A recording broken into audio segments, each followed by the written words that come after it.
Why does someone fall in love with you?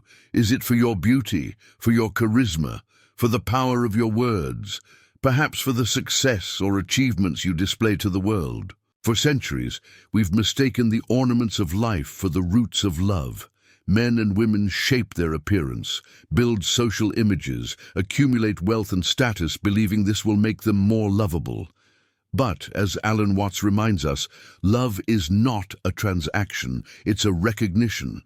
And as Carl Jung pointed out, everything we wear as a mask, the persona, can never sustain the depth of a true bond. Attraction may be born from what is superficial, but love is something else. Love cannot be sustained by masks. It is born from what is revealed once the masks fall.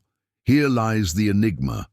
If most people confuse attraction with love, if so many relationships begin with intensity and quickly crumble, then what truly makes someone fall in love with you? What essence transcends time, aging, and routine fatigue? Jung believed that every human encounter is, above all, an encounter between two unconscious minds. And Alan Watts said that to love is to allow yourself to be seen and recognized without defenses, without trying to be more than you already are. Which brings us to a crucial point. People don't fall in love with your performance. They fall in love with the energy you awaken within them. That's why, in this video, we'll dive into depth psychology and the philosophy of presence to uncover the only two reasons someone truly falls in love with you. Not 10, not 100, just 2. And once you understand these two, the entire game changes. But before we begin, I invite you, like this video, subscribe to the channel, and share your personal experience in the comments. Have you ever lived through a relationship where you clearly felt the difference between attraction and love? Your story can enrich everyone's reflection here. Get ready, because this is not a video about seduction tricks or superficial techniques. It's an invitation to look within and recognize what truly makes you someone capable of inspiring real love. Chapter 1. The Great Confusion. Attraction is not love. How many times have we mistaken the initial heat of attraction for the deep fire of love? It's common to believe that the immediate spark, the rush that takes over the body, is proof of a true connection. But neuroscience shows us that this phase of enchantment is often just chemical, dopamine firing, serotonin shifting, a surge in the brain's reward system that makes us believe we've found something eternal. And yet, what seemed infinite dissolves within months. The same beauty that once dazzled becomes ordinary. The charm that seemed irresistible loses its force. The look that once made your heart race no longer carries the same weight. Why? Because attraction is like a spark. It lights up the dark for an instant, but without inner fuel, it quickly burns out. Carl Jung called this outer layer we use to gain acceptance in the world the persona, the social mask, the rehearsed smile, the outfit carefully chosen to impress, the clever phrase designed to make an impact. The persona is not false in itself. It is necessary to live in society. But when we believe it is enough to sustain love, we inevitably fall into emptiness. Because love does not fall for the mask. Love falls for the being the mask is hiding. Here lies another crucial point. Jung also spoke of the shadow, all those aspects of ourselves we hide, judge as unworthy, yet which keep insisting on surfacing. When we try to love only through the persona, ignoring the shadow, we offer the other an incomplete version of who we are. In the beginning, the performance may seduce, but sooner or later, the shadow demands to be seen. And at that moment, many relationships collapse because there was no real love, only admiration for the surface. Alan Watts said something similar. We confuse love with attachment, with desire, with projection. But to love is not to cling, it's to recognize. To recognize the other as they are, not as we wish them to be. To recognize within ourselves a truth that lies beyond appearances. And so, here's the confusion. We mistake attraction, chemistry, sparkle, projection for love. presence, depth, recognition. Attraction is quick, it's a flash fire. Love is slow, a flame that matures. Attraction seeks to conquer. Love reveals itself in the encounter. If we want to understand why someone truly falls in love with you, we must pierce through this veil of illusion. And when we do, we discover something surprising. There are only two reasons real love is born. One has to do with life, the other with home. In the next chapter, we'll explore the first of these reasons.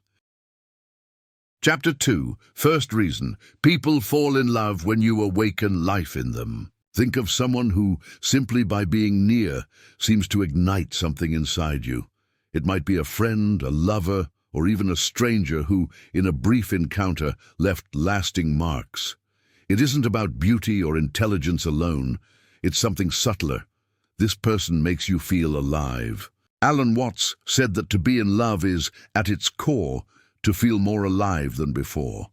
The other functions as a mirror, reminding you of the vitality that already existed within you but had been asleep. It's as if, in their presence, the colors of the world grow brighter, time flows differently, and even the simplest gestures become full of meaning. Jung spoke of psychic libido, not limited to the sexual sense, but as vital energy that animates the entire psyche. This energy fuels dreams, inspiration, passion, and encounters. When someone awakens this flow of energy in you, you feel the impact of being in the presence of something alive, pulsing and authentic. That experience is what sparks true love. It's not that the other gave you life, but that they reminded you of your own. Neuroscience explains this through mirror neurons. They show us why laughter is contagious, why watching someone dance can inspire us to move, why the sparkle in someone's eyes can awaken enthusiasm in us. When we're in the presence of someone deeply present, our brains literally resonate with theirs. Their vitality ignites ours. But here's an important distinction.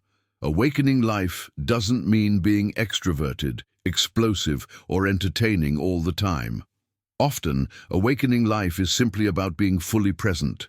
A child playing alone can radiate more vitality than an adult trying to entertain a whole room. A musician lost in their music, a writer immersed in words, a couple laughing at something intimate and small. All are examples of how life manifests when presence is real. Alan Watts often said, "Life is not a problem to be solved, but an experience to be lived." People who embody this truth become magnetic because they free us from the illusion that we must always be striving to be whole. They remind us that the very act of being alive is already a miracle. And here's the secret. You cannot awaken life in anyone if you're dead inside. If you're anesthetized, always focused on masks, always trying to be someone you're not, you cannot radiate vitality. What touches others is not your performance, but the sincerity of your presence. So if you want someone to truly fall in love with you, don't seek external techniques. Cultivate the inner flame of aliveness, genuine joy, curiosity about the world, the willingness to feel deeply. These are contagious. A simple exercise can help. Set aside a few minutes each day to be fully present in something small. It could be the taste of fruit, the sensation of water in the shower, the sound of music. Don't try to control or interpret, just feel. This practice, repeated, awakens inner vitality. And once that vitality becomes part of who you are, it inevitably touches others. People don't fall in love with your efforts to impress. They fall in love when, in your presence, they feel alive again. But awakening life alone is not enough. Fire without shelter burns itself out. Real love needs more than flame. It needs a home. In the next chapter, we'll explore the second reason someone truly falls in love with you, the experience of feeling at home in your presence. Chapter 3. Second reason. People fall in love when they feel at home with you. If the first reason is fire, the awakening of life, the second is shelter. People fall in love when in your presence they finally feel at home. But what does home mean in this context? It's not about walls, furniture, or an address. It's about an inner sense of rest. Being at home with someone means you can relax your body and soul without fear of judgment, without the pressure to justify yourself, without the need for masks. It is having permission to simply be. Carl Jung said that true love only flourishes when we can see the other, without projecting only our ideals, without demanding that they embody the fantasy of perfection we carry. This requires contact with our own shadow, because only those who have learned to embrace their own flaws are capable of offering the other a real space of acceptance. When you are at peace with your humanity, you naturally become a home for others. There is also an archetypal dimension here. The feeling of home is deeply connected to the archetype of the maternal womb, the Great Mother. It is the original place of safety and nourishment, where we don't need to do anything to deserve to exist. To be with someone who restores that feeling is one of the most transformative experiences of adulthood. The ability to finally rest in another human being's gaze. Neuroscience confirms this phenomenon through the role of oxytocin, the so-called bonding hormone. When we feel trust, acceptance, and safe connection, our nervous system regulates, the heart rate slows, the breath deepens. The whole body recognizes, here I am safe. And because this experience is so rare, when it happens, we naturally call it love. Think of a simple scene. You're with someone in silence without needing to say a word, and yet there is no discomfort. Or remember the feeling of being able to cry in front of someone without fear of losing value. These are moments when home manifests. It's when we understand that love is not about being perfect, but about existing in imperfection and still being accepted. Alan Watts said, "To love is not to hold the other with chains, but to offer a space where they want to stay." That space is home. It's not a prison, not dependency, not suffocating attachment. It's freedom within presence. But just like with the first reason, there is also an important caution here. You cannot offer home to anyone if you haven't learned to be at home with yourself. If you live in inner conflict, judging every part of your own soul, you will inevitably transmit that conflict to others. You will create criticism, impossible expectations, pressures that prevent rest. That's why cultivating this aspect of love begins with the practice of self-acceptance, sitting with yourself, recognizing your flaws, embracing your wounds, treating your vulnerability with tenderness. Those who learn to be home for themselves naturally become home for others. Here's a simple practice. In a quiet moment, close your eyes and recall a situation where you judged yourself harshly. Instead of repeating that judgment, try saying to yourself, "It's okay, you're human. Here, you can rest." Breathe deeply. Let the phrase echo. Slowly, you'll notice your body and mind learning to become a space of welcome. People fall in love with you not because you're flawless, but because with you they can let down their guard. Because in your presence they feel at home. And it's at this point that the mystery reveals itself. Only when we unite the two reasons, the fire that awakens and the shelter that comforts, does love find balance and endurance. In the next chapter, we'll explore this essential paradox of love, being both flame and refuge. Chapter 4. The Paradox of Authentic Love, Fire and Shelter. By now we've understood the two fundamental reasons someone falls in love. You awaken life, and you offer home. But here lies an even deeper secret. On their own, these two forces cannot sustain love. It's only in their union that the full experience is born. The fire of vitality is thrilling. It moves, illuminates, creates enthusiasm, but if it doesn't find a place to rest, it burns too quickly. Relationships based only on intensity eventually become exhausting, consumed by endless expectations, addicted to novelty, driven by a constant need for excitement. Fire alone cannot endure. On the other hand, home without fire becomes stagnation. It's comfortable but too predictable. It's safe but loses its spark.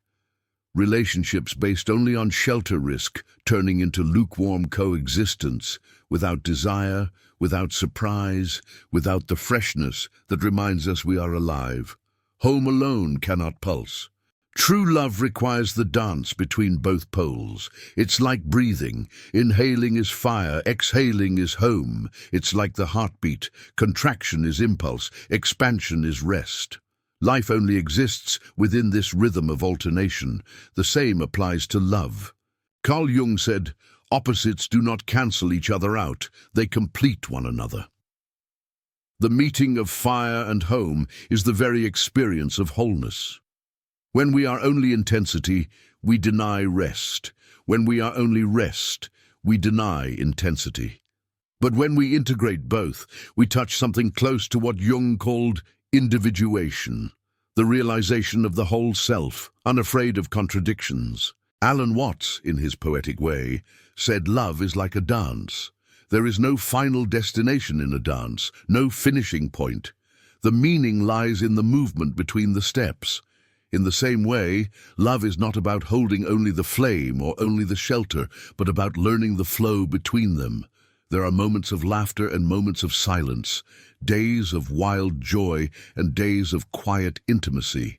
Real love survives because it knows how to alternate between awakening and resting. We can also think of this dynamic through neuroscience. Fire corresponds to activation, dopamine, adrenaline, desire, expansion. Home corresponds to regulation, oxytocin, serotonin, safety, calm. Our brains and bodies need both. Too much excitement creates anxiety. Too much rest creates apathy. Only the combination brings balance. And here lies the paradox. To keep love alive, you must allow both the flame and the shelter. If we try to control it to maintain only one side, we end up killing the bond itself. It is in the free movement between intensity and rest that love strengthens. Picture a relationship where you can laugh until you can't breathe, and in the next instant, sit in silence without discomfort. Where you can venture into something new, but also find peace in everyday rituals. Where there is space for passion, but also for tenderness. That is the balance that sustains love beyond the illusion of attraction. Authentic love is, therefore, a living paradox, flame and refuge, life and home. We don't need to choose between one or the other. We need to learn to be both. In the next chapter, we'll see how this balance can only be reached once we first cultivate it within ourselves. Chapter 5. The Inner Work. No one awakens what they haven't cultivated within. Up to now, we've seen that people fall in love with you for two reasons. Because you make them feel alive and because you make them feel at home. But an inevitable question arises. How can you offer this to another if you yourself don't live this way? Carl Jung taught that what we deny within returns to us through our relationships. If you don't cultivate vitality, you'll look for someone else to wake you up. If you don't cultivate inner peace, you'll project onto the other the task of giving you safety. But every projection is unstable. Sooner or later, the weight of expectation erodes the bond. Alan Watts also reminded us that love cannot be forced or manipulated. It arises naturally when we are whole in our presence. It's like the fragrance of a flower. The flower doesn't strive to exude perfume, it simply blooms. Likewise, when you are alive within yourself and at peace with yourself, your presence naturally awakens life and offers shelter to others. This means the real work is not learning seduction techniques, but cultivating an honest relationship with yourself. If you want someone to feel vitality in your presence, you must first reconnect with your own flame. If you want someone to feel at home with you, you must first learn to be at home within yourself. In neuroscience, this movement shows up as emotional self-regulation. People who have learned to be with their emotions, neither repressing them nor being swept away by them, become anchors for those around them. Their calm is contagious, and so is their sincere joy.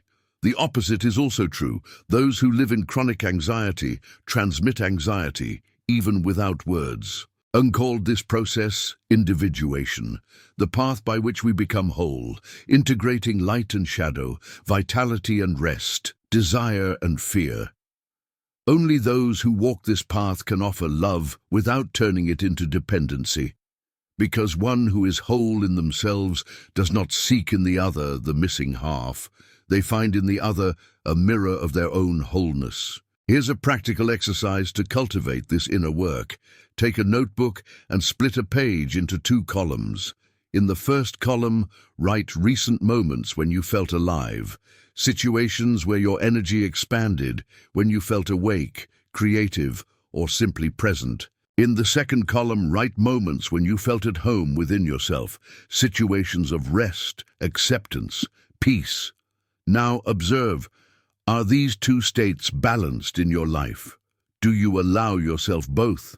Or are you always chasing intensity with no room for rest, or seeking only safety with no space for vitality? This exercise isn't merely reflective.